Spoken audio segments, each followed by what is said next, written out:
கண்டன ஆர்ப்பாட்டத்தில் மிக திரளாக கலந்து கொண்டிருக்கக்கூடிய எனது அருமை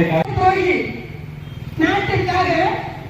10 ஆண்டுகள் சிறையிலேயே வாடிய ஜவஹர்லால் நேருவின் பேரனாக போய்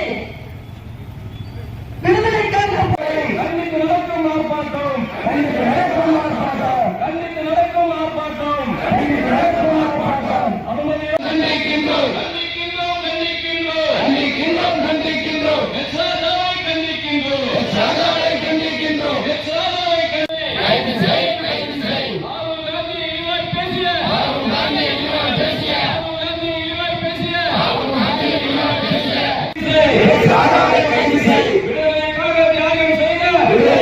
தியாகம் செய்த கட்சியின் தலைவர்களை அவர்களாக